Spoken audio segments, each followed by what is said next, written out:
Their excuse. And they I met a woman. That I tried to network into you, but she was, I think you were probably right. I won't give her name, but she was terrified. She had been beaten, raped, and left in a field. The police never did anything to the people who attacked her. And it literally has to do with one of the biggest families, plantation families on Maui. That is still, it's one of the, their name will pop in my head in a second. But anyway, they're there, and they took one of her homes from her, and were in the process of taking her other home. It is such a water and land war. I've never seen anything like it. I met a young woman at the meeting that my husband and I went to. We went to the budget meeting in Upcountry, and I met a young woman there. She spoke. I recorded her. We gave her several $100s of donated money people had sent with us. She had more land than any other person in Maui, and she was the caretaker of her family. But here's the kicker. If she sells 1 acre, they lose all of it. That's how, somehow it's written up that way. And they had been growing her brothers, her family. They've been bringing the land back to life. They were growing their traditional crops. They were starting to bring in some money doing that, putting their family and friends back to work. And the developers came in, rerouted the water, and she was homeless. Her brothers fell back into drugs, selling drugs for money to support the family. It was absolutely the most heartbreaking story I'd ever heard. And she was only 28 years old, Dave. And her entire family and the generations behind her rested on those fragile shoulders, and she hurt my heart. I mean, the developers are literally taking land from the indigenous peoples through loopholes, that from the older documents that were originally signed when we invaded, because that's what we did, basically, And it's a shame. It's a shame. And my husband and I have friends that are indigenous to the island now. We feel like they're family. And they invited us to a traditional Maui weekend, basically. We got to see the traditional hut. They built it with their own hands. They still fish in the ocean with their children. They homeschool their kids. They keep their language alive. They are truly the most loving people. That is the true aloha spirit. And I stood there, and at one moment I thought to myself, this is how they lost it all. Because people there, the indigenous people of the Hawaiian Islands, have a true love for other people. And most Americans only have greed. The developers, is all about greed. Yeah, you're talking about Keller Williams and yes. Name names. One of the things, and I don't want to go too far down this rabbit hole, but let me tell you what I found in terms of, I'll back up. Directed energy weapons, absolutely, no question. Yes. I've deferred this to expert military sources I know, and they tell me off the record. Yeah, I showed them burn in videos that Eric did. Not to interrupt, but did you see the newest video about Bush Junkie? I have to give her credit. It's an excellent video today. When we get off, I'll send it to you. I looked a little bit. She did an excellent job of showing the helicopter they got a picture of and tying that into being in that area during the fires. Amazing job. She did a great job. Well, this was such a pre-planned attack. They even created the cover story, and I covered this. I caught it when it happened. And when you do the work I've done for as long as I've done it, you start to smell the cover stories. And there was a report out of the mainland on one of the news stations, and it said the Chinese are flashing lights down on Maui. And it was the worst report I'd ever seen. This reporter had no idea. He's reading from a teleprompter that's written by someone that doesn't know what they're talking about. And I looked at that. It was 2 months before the attack. And I said, that's their cover story. If everything falls apart, they can blame China. Because they said it was from China. And they're going, how do you know it's from China? What are your sources that tell you this is Chinese? And they never broached it. I contacted the station. They wouldn't talk to me. And I said, worst journalism I've ever seen, and I'm exposing you guys. And I made a big deal about this. Okay, so they had their cover story. And then they bring in the directed energy weapons. But the other thing that really bothered me is when the people were stopped on Front Street and couldn't escape the area, they had no choice but to abandon their cars and go jump in the ocean. I've heard so many stories from the locals about what happened, that they were shot at while they were in the ocean. They wanted to drive up the death count. And I said, this makes sense because they don't want survivors that could be an heir to the property. So they wanted to kill as many people as possible. And they said people were shot in the ocean. They saw people dead that had been shot, and that they waited for 5 hours. And I'm saying, wait a minute. You have a major naval base, the major one in the Pacific, okay? Right, exactly. Yeah, and why 30 minutes away. Bring the helicopters in and save these people. And it took them 5. You know what it was? It was the Gaza attack where Netanyahu waited 6 hours to go save the people, and most of them were already dead. It was the same thing in Lahaina, where they let these people get shot at while they're in the water. Do you have those reports too? They were shot at? Okay, so I have had people tell me that, but when I was on Maui, I couldn't get anybody in person to voice that. Now, what I was told that I found was extremely interesting was that, and this was a face-to-face conversation with a woman, There had been the night before the fires, the fire in Lahaina that morning. The night before, there were fires in upcountry. Now, we know a little bit about Maui. For people who don't understand, just imagine going up the mountain. When I say upcountry, about 3,500 feet above sea level. Fires started there. Yeah. Yes, sir. Right underneath Haleakala, which I'm actually wearing my Haleakala shirt right now that I got when I went up there to investigate. But that is their satellite to look at the stars. So on that mountain, there were 3 separate fires that broke out the night before the massive Lahaina fire. And she told me that there was a mist coming down the mountain. She was not the only one, but there was a heavy mist. And she said 2 police officers pulled up in her yard because she could smell smoke. And they walked up to her and they said, "Ma'am, you need to go inside." She said, "Do you not see that coming down the mountain?" She said they looked at it, looked at each other, looked at her and said, "Go in your house right now." She went back in her house and she said, "Samantha, I fell asleep and I had nightmares all night long. I felt like I was 100,000 pounds heavy and I felt drugged." She was not the only person to tell me to my face that there had been a mist coming down the mountain the night before the fires. Holy shit, that's a nightmare. Where he's on 5 block our street. They're gonna fucking barbecue all these people down in Lahaina. We're all trapped down in here. They're blocking off all exits. Everyone is just stuck. Going in a circle in a fire pit. Good luck. Yes. Holy shit. This is a nightmare. Where he's going, 5 block our street. They're gonna fucking barbecue all these people down in Lahaina. We're all To find out where the children are and look at all possibilities, someone asked, what if the children aren't dead? If not, where are they? What really happened to all the children during the time while the police barricaded access to the evidence? A video has been published showing trapped Lahaina residents trying to escape while police block off roads purposely as they tried to escape the Maui fires. I can't freaking see.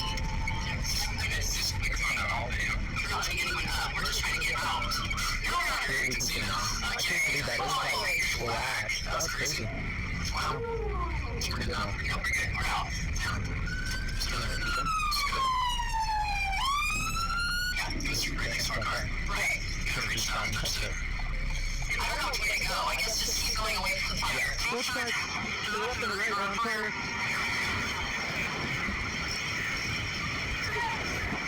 It's true.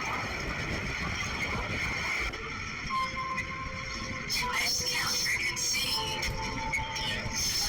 It's just microphone on all day. We're not taking anyone up. We're just trying to get out. Yeah, I got in my head. Just the things fell out, flames and smoke came out that window that I just jumped out of, and the whole house was consumed with flames, and all around me was all I could see was fire and smoke and stuff. It was so eerie, there was not a sound other than flames and captain smoke, but in eeriness, I thought I was in a twilight zone nightmare. We never thought during our lifetime that we would ever be in a position like this. It is like, it's like a nightmare. We went on a nightmare. We lost everything. Everybody has hope. Somebody will have a hope. You know, at least they want hope. And nobody got saved. Everybody lost. And nobody got saved. Everybody lost everything. The projected number of wildfire deaths remains elusive, with over 1,000 still missing. Another question, are all of the deceased indigenous people? Did they actually wipe out entire generations so that they can't stay in their own land? Let's recap. They burned down people's homes and land, so their homes were basically stolen. People were evicted from their own property. People were trapped in the fires purposely. The water to fight the fire was also turned off. Children are still missing. Food and water for the victims was being withheld. Victims, along with the rest of the world, are still being lied to. Mainstream media is fighting public articles like this one. It says in deadly wildfires, they had no rain and no way out. Those who dodged barricades survived. As flames tore through West Maui neighborhood, car after car of fleeing residents headed for the only paved road out of town in a desperate race for safety. And car after car was turned back toward the rapidly spreading wildfire by a barricade blocking access to Highway 30. One family swerved around the barricade and escaped in a nearby town 48 minutes later. Another drove with 4-wheel drive cars on a dirt road to escape. A few takeaways that only those who disobeys survives. What lays stuff out the most in this article is this. Many of the survivors are angry and haunted by the thought that just a few minutes of notice could have saved many lives. We needed like 10 more minutes and we could have saved a lot of kids. If we just had like a 10 or 15 minute warning. Not Wall commented at the scene of the spray saying, just to review, the local government in Maui didn't use the sirens to alert residents to the fire, didn't allow access to water to put out the fire, and blocked the only exit out of town. This is one of the greatest scandals in American history. Many people should be in prison. Even Elon Musk himself started saying they should be prosecuted if there's any justice in this world. Saying it to man, this is hard read for anyone, especially if you have kids. DEI and other ESG mandated policies killed. There are multiple ways Maui ends differently. Alarms go off. Cameras, TV, emergency style tests get sent. Water agent for firefighting is filled. On and on. The survivors of the fire in Maui are left homeless, jobless, and without money. Robert F. Kennedy tweeted, President Biden just offered a $700 payment per household to Maui residents. He's also asking for $25 billion for Ukraine. Let's be a little enough. There are about 50,000 households in Maui. $25 billion adds up to $500,000 per household. That gives you some idea of what this nation is sacrificing to fund the war machine. Not to mention, refugees get $2,275. So Hawaiians get $700 to rebuild their entire lives. Why don't you go check out prices for hotels and Airbnbs in Maui? Tell me what you can find for $700 there. A possible, which are basically tiny homes that unfold in an instant to provide immediate shelter. Mariano tweeted, I reached out to every government contact I can think of to try and get our houses to Maui, but got no response. Fox Today is prepared to divert 200 houses to Maui today. If anyone can help make that happen, email me. On yesterday's update, we discussed how the Maui Police Chief John Pelletier is also the coroner of the dual office four-main questions. For one, how does Pelletier, who works in the Las Vegas desert, stumble and transfer the small island of Maui to become the first non-native chief slaves age? The only direct connection between Vegas and Maui is that we refer to Vegas as Command Island. How does a close-knit community like Maui look at this guy's resume, see who is deeply connected and in charge of the deadliest community in U.S. history, and say, hey, you're fired. While you're at it, here's a 30% boost to your income. Who else came over to the island of Maui that has a dark history like this guy? What other officials are behind the scenes that are connected to this massacre? Pelletier is poisonous. What he's saying simply does not make sense. When you find these, cocaine on the fence, to remove the finding is to acquire it, melt it out. I'm sure plenty of you have seen these videos that have been coming out of Maui. A vehicle is literally melting onto the street. The aluminum is literally melting out of the vehicles, and the melting point for aluminum is Fahrenheit. That's just crazy because, as you can see in this next video, none of the asphalt has melted along with this. And you would expect that to happen prior to reaching over 420 degrees. The melting point of asphalt is 343 degrees Fahrenheit. So make that make sense. It has to be without the DNA prevention. So when you pick up their names and they fall apart, that's what you're stuck on. Come on, how much money are you stuck on? That's what you're stuck on. So as a former funeral homeowner and licensed funeral director for over 2 decades, I worked very extensively and closely with a local crematory. I was taught at that crematory that they need to cremate in between 2,000 and 3,000 degrees Fahrenheit. So the question is, how hot were those fires to be able to incinerate or cremate human remains? We know that it was at a higher level than 1,500 to 2,500 because it melted the rims on the vehicles. Why are there no bodies in those cars? Why are there no bodies in those cars? Alright, so you guys got the live comments and commented about the date 8-8 as well as Harp, Jew, and the color blue. News Beat is trying to debunk theories about Blue Logic and record weapons. After the the military on that, the project, and the middle of the long options, and if they still deny us the call. The mainstream media has a problem with modification. Now we're learning that scientists and researchers are looking at how to change the weather on purpose. That's right. Lasers now could one day manipulate rain and lightning. But instead of doing it with guns, researchers are firing trillion-watt lasers into the sky to actually precipitate rain clouds and actually bring down lightning bolts. This is potentially a game changer. Governments have been criminalizing electric now. We realize that for decades now, these governments have been alleged to have experimental equipment for all that. We're going to leave it right there today.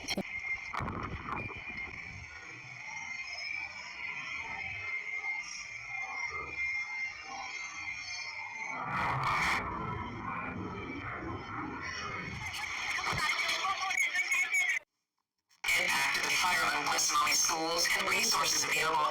And thank you first of all for joining us. But I wanted to start off with just how are you helping students first of all, because we know they've been through so much. We do have a number of resources and services for our students. We stood up mental health supports for our students, both in West and in Central Maui. We partner with HMSA for supports for our employees. We have Hazel Health resources available for our students. There's online services, apps that students can reach out and get support from. A number of students have opted now for distance learning again. What kind of resources are available to them, and how do you ensure that they don't miss out on too much? Well, we have a number of students who have enrolled from West Maui into our Central Maui schools, and so we are continue to encourage our students to enroll there. The department will be providing transportation. We're setting that up so that we can provide transportation for students from West to Central Maui. I think it's really important that as our students get into school, when they're ready, that we are able to provide those mental health services, counseling services, whatever that we need to do to provide students the resources that they need. I know there's been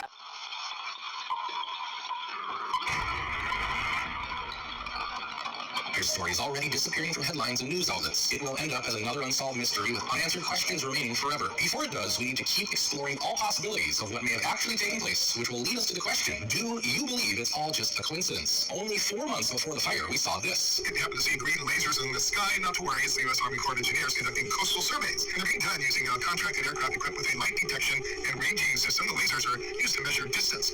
Residents along the south-facing shores between Barbers Point and Diamond Head might see those broad beams of green light across the night sky. It'll happen between midnight and 5 a.m. from Friday, April 28th through the 30th. Officials say brief exposure to the light is not harmful to the unprotected eye. Matt Wallace tweeted, should Elon Musk release all the information X has on the Maui fires? Just imagine if all of Elon's satellites floating around out there in space accidentally captured something we all were not supposed to see. Brush fire in Pelletier, which is just north of Lahaina where the main fire was, and they sounded the alarms. Now, I just made a video a couple days ago about how sounding the alarms would have been helpful during the Lahaina fire, and the government claimed that if they sounded the alarms, people would run into the fire up the mountain, because according to the government, the public was trained to think it was a tsunami. And even when they opened up their doors and they saw fire and smoke, billowing smoke, and smelled the smoke and heard the fire and felt the heat, even then, somehow they would run up the mountain and jump into the fire because they thought a tsunami was coming, which I think is a ridiculous idea. And apparently they decided it's a ridiculous idea too, because they reversed themselves and sounded the alarms for this fire. So, not sure why they changed their minds, but guess how many people went out their front doors and jumped into the fire because they thought there was a tsunami? 0. So apparently, many of us were right about this, but sadly, that doesn't help anyone who died in the Lahaina fire.